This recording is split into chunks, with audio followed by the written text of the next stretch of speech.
Hey everybody, thanks for tuning in. This is Father Bob with the South Campus Show at the home of very special St. Victoria Parish family parishioners, Jerry and Gerda Schmieg, with us today. A lot to talk about in Arlo, of course.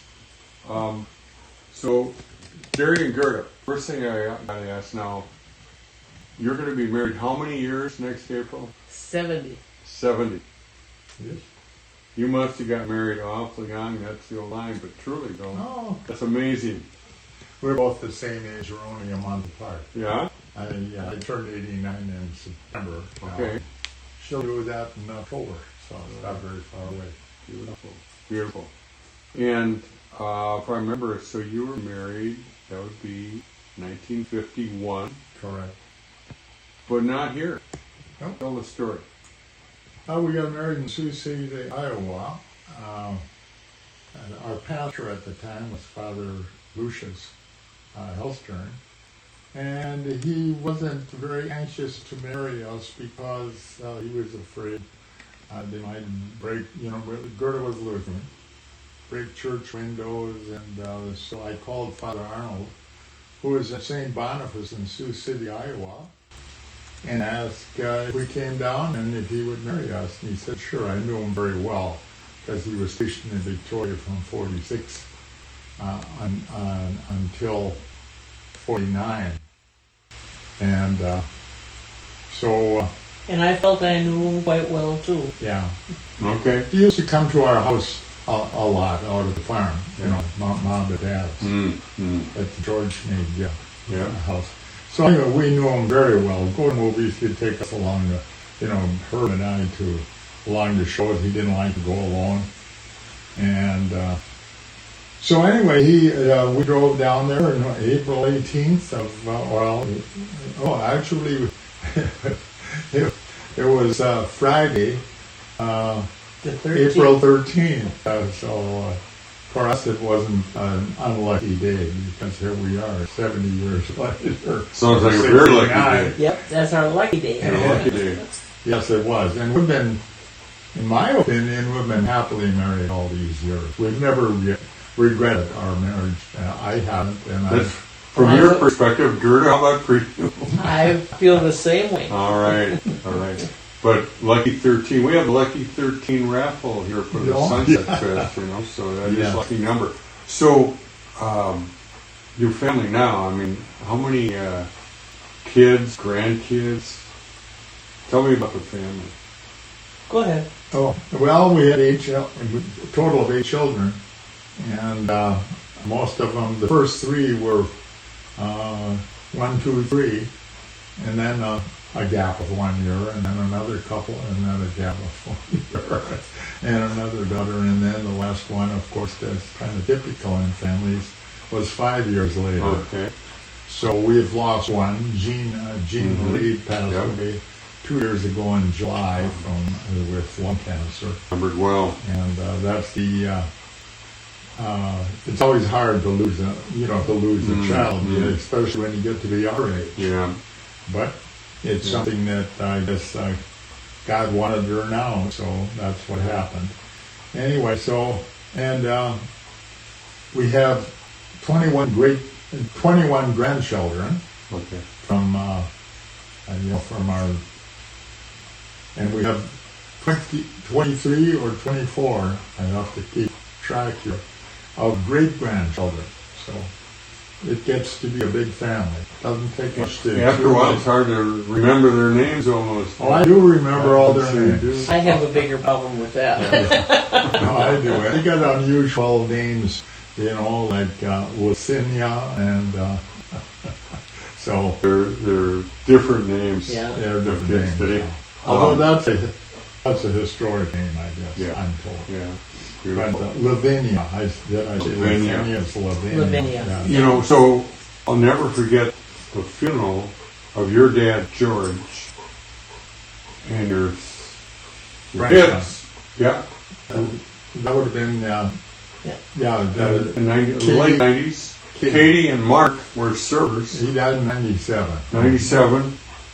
And you were on the altar, but as I counted, there were 4 generations in the church today, that day, counting your dad and you, and then And that would have Susan been and Susan. and then Yeah. your daughter, and then the grandkids. So it was wonderful. And tell the folks about your dad, George. His grandfather was who? Johann Schmieg. He was the first Schmieg to come over here to the United States. Came in 1848 Okay. to New York. He was single, young guy, single, and came from Germany. Sailed out of Hamburg, but he was really from South Germany. It's a small town of Eilringen, and it being in Württemberg. Actually, yeah, at least that's what it is now. And he worked on a farm there because that's what they did in Germany. They were farmers. And then he came to Ohio and worked for the railroad. And then when this territory opened up after the Treaty of Mendota in 1852, and then in 53 you could claim land, and he came to Victoria in 1853, and the state claimed a farm out on off of County Road 11, and it's still in the Schmieg family. It never left, and that's where Dickie Schmieg lives. And I know they're trying to retain that ownership, and I think they might be able to do it. Yeah, yeah. You know. It's funny you should What's mention good? that. Last week, we were out at the farm with Dickie Mary Schmieg. He died that very day. Yeah. But, kind of Yeah. both bookends. So he's the original Schmieg, Wow. and then he had three sons. I mean, he had there were three boys: Frank, Anton, and John. And like out at that, Dick, it's a descendant of John. Anton, they never had any children. They had a child and it didn't survive. So everybody is from either Frank or John. okay. And Frank had 5 children: Okay. Anthony, Mary, Martha, Francis, and George. My dad was the youngest. Had a great memory. Yeah. That's so the farm goes way back, and with the lineage, it's amazing that the heritage that is here. My In grandfather this Frank. parish. Yeah, Frank was the eldest, and he was born in 1859. So my grandpa was just my grandfather. Yeah. Oh, So wow. So it doesn't so seem it's possible. like two generations, whatever with you. But I'll tell you a story, Kurt and Jerry. When I got here, there was a confessional booth in the back of the historic church, and we just wanted to make a little more room for folks to stand because we were crowded. So I took that confessional booth, long-standing box, really. I'll say it wasn't very popular, but then when we removed it, there was the stained glass of Johann Schmieg, and then everyone was happy again. So That's right. I was Yeah, the lucky. 3 boys. The girls didn't count, I guess. Oh my gosh! Well, they went, "Oh, Johann, that's good then. That's all right. You can move that confession." Yeah, that's right. So you've been in Victoria all these years. Tell us. I'm told that there was a train that came through Victoria from the Morning city. and evening. Yeah, went out to Waconia and God knows where. I think it went out to Watertown, South Dakota, is as far Okay. as it can, then it would come back. Come back. This was, we called it the Dinky, Okay. and you could go to Minneapolis with it. You could drop off at Excelsior. You could go to, there were drop-offs in either direction. It wasn't a high-speed Yeah. train, but yes. And as a matter of fact, see that when the railroad came through, that kind of settled where the downtown would be, because you needed coal. I mean, they started importing lumber and coal and everything else by railroad. The reason, otherwise, that the marketing was pretty much on the rivers, and of course the railroad, that was called the Emmons St. Elm Railroad, and so that kind of, well, it served the businesses that were necessary at the time. Yeah. The river town was Harbor, and the rail came through. Harbor, and then Chaska, and Stoughton. There was a little settlement on Stoughton Avenue that was, but that didn't last long in downtown Chaska. When was the last train through town? Boy, I'm not sure about that. Late 50s? No, it was later. Oh yeah, it was later than that. Yeah. They took the railroad out, right around the end of around 79 or late 70s. So it was They took it in operation for quite a time. And their version of light rail back in the day, So tell me about a little bit, Jerry and Gerda, you mentioned the priests you've known, and I'm the first non-Franciscan, non-Benedictine, diocesan priest at Victoria, so a big change, but it was all Franciscans. Tell us a little bit about the Franciscans you remember. Well, I was fortunate enough to have Father Ives into my elementary years. He baptized me in 1931. He was a new priest here at the time. And Father Ives, a good man, nice priest. In those days, you'd have to speak German. In his homily, he'd have a homily in German, and then they'd have an English homily.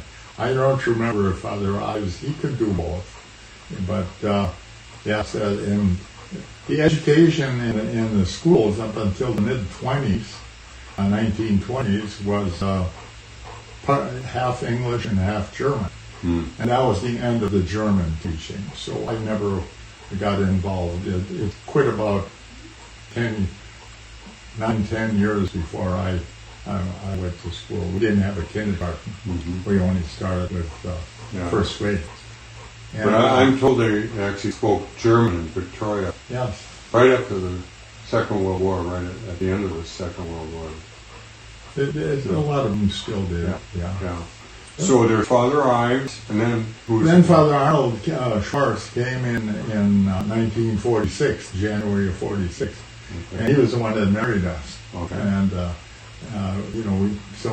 we had him, and he was different than Father Ives. Let's put it that way. But we got to know him very well. He was easy to get acquainted with. All these priests are different personalities. So I've known 12 priests, and then Okay. after that, Father Ignatius came. Father Lucius came. Lucius Hellstern, and then Father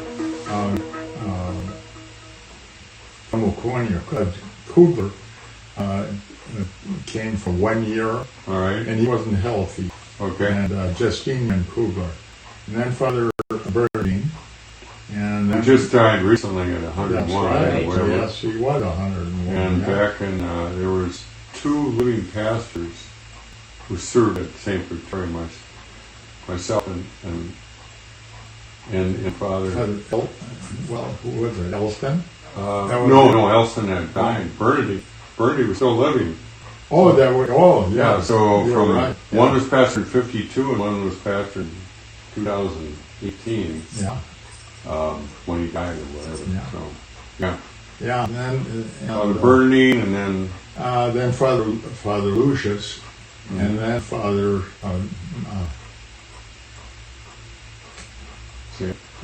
Hellstern. Why can't I think? I mean, from Waconia. Oh, I know his name anyway. Yeah. And then Father Clement Martin, and then Father. He was After Bernardine. Yeah. Yeah, Bernardine is the one who changed the church, and that was a time of change, and we didn't have enough room. The communion rail, the long communion rail, and the side altars were taken out, and the church was more like it is today. After that, He was ahead of his time. Yeah, make room. Well, it was making room time. Yeah, and of course at that time you're still fasted up until that time. You still fasted until 12 hours. From midnight for the next day. So the second mass, the 10 o'clock mass, it'd be 9 in the summer and 10 in the winter. Nobody went to communion. Nobody received the Eucharist at that mass. Farmers working, they needed food. Well, from midnight, you did your chores and you Yeah. came in. You couldn't last till 10 o'clock. So that was a pretty common thing. In the So at Vatican II, that really changed things with receiving the Eucharist at different times. Of course, the community changed. It wasn't all farmers anymore. I mean, it was started to change after the 60s. So after Father Clement, Father Sam? Then there was Father Clement Martin, and then Sam Martin, and From what years? related though. Yes. And then Simon. Yeah, Father Sam was in the 60s, was he? Somewhere, we're trying to get a time frame here. But then Father Simon and... Well, Father Bernardine came in 52. Yeah. And there was Father Clement. He was here. I know he baptized Lisa, and that was in 65, 67. And then after that came Father Simon. Father Simon. Mm-hmm. And that's when the school closed, and he was here till like 70, 60, 70, and so on. And then after Father Simon, we had Father Rondin. Father, Was it? huh? Father Rondin.